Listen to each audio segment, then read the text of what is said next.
Il y a quelques années en arrière, quand je travaillais en entreprise, j'ai appris l'existence de la pyramide de Maslow. Et en fait, ce qui est intéressant avec cette pyramide, c'est qu'il y avait tout un mode de positionnement. Donc la pyramide de Maslow, Maslow c'est celui qui a mis en place toute cette structure, en fait a divisé une pyramide en différents besoins. Et donc on a les besoins de survie d'abord, puis les besoins de sécurité, le besoin d'appartenance. Ensuite, on a le besoin en lien avec l'estime de soi, et puis après, il y a le besoin de développement personnel ou d'aller dans un avancement de la conscience. Et donc, c'est extrêmement intéressant, cette pyramide, comment elle a été structurée. Parce qu'elle permet de se positionner.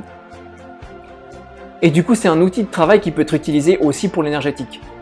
Parce qu'en fait, si je prends chacun des thèmes qui sont les problématiques de ma vie, et que je vais les positionner dans cette pyramide, je vais me rendre compte que peut-être, au niveau financier, je suis en mode de survie parce qu'il y a toujours quelque chose qui me fait paniquer, j'ai toujours cette peur d'être dans le manque et que ça va pas du tout.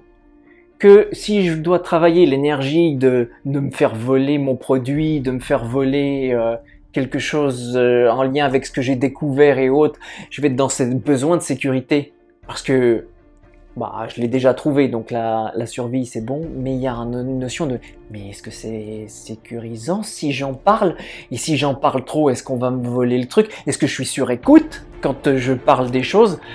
Qu'est-ce qui se passe là? Et cette sensation d'insécurité par rapport à la problématique du je vais peut-être me faire voler mon produit. Ensuite, on peut avoir toute une dynamique différente puisqu'on est dans le sentiment d'appartenance en lien avec les groupes. Et donc, oui, mais je suis timide et je sais pas ce que je dois faire et comment je dois le dire. Et est-ce que la personne, elle comprendra ce que je veux dire? Et du coup, c'est dur de venir dans le groupe parce qu'on prend pas, on fait pas attention à moi.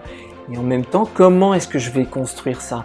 Comment est-ce que je vais pouvoir venir me mettre dans le groupe et travailler mes problématiques de timidité et en même temps décider d'avancer, de construire quelque chose, de pouvoir avoir une interaction, de pouvoir me sentir bien avec les gens, de créer une espèce d'ambiance sociale, faire des blagues à deux balles et tout ça, quoi, mettre cette espèce de dynamique pour se sentir dans cette communauté que j'essaie de créer ou dans laquelle j'ai besoin de m'intégrer. Par rapport à l'estime de soi, souvent c'est beaucoup plus flou, dans le sens où on est beaucoup moins dans une dynamique d'interaction avec le monde extérieur, mais beaucoup plus pour travailler des problématiques intérieures. C'est quand je sens qu'il y a quelque chose qui se passe dedans, et qu'en fait je me dévalorise, et que du coup c'est pas forcément positif, je sais pas quoi faire. Et en même temps, je suis pas sûr de pouvoir en parler aux autres. Parce qu'en même temps, si j'ai pas une assez bonne estime de soi, à cause de ma dévalorisation et de mes problèmes de dévalorisation, oh mon Dieu, mais je vais peut-être être jugé. Mais qu'est-ce que les gens vont penser? Et en fait, de nouveau, on se retrouve avec une problématique spécifique, par exemple la dévalorisation, que je vais pouvoir positionner dans la notion de l'estime de moi, pour me dire, mais ok, mais comment je vais faire et qu'est-ce qui se passe et quels sont les traumatismes que ça va toucher et qu'est-ce qui se passe par rapport à ça.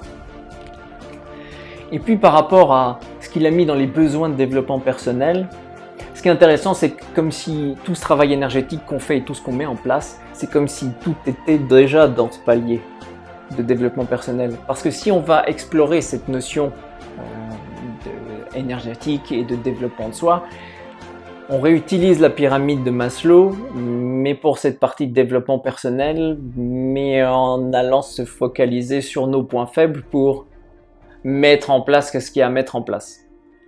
Et donc ça devient intéressant de faire travailler toute cette pyramide, de trouver où sont les points faibles pour avancer gentiment dessus, pour se dire ah ok, c'est marrant, parce que là, depuis l'année passée, ma timidité j'en étais là et maintenant il y a ça qui a changé. C'est vrai que j'ai pu gagner une estime de moi parce que je suis plus forcément aussi timide et que je sais m'intégrer dans un groupe.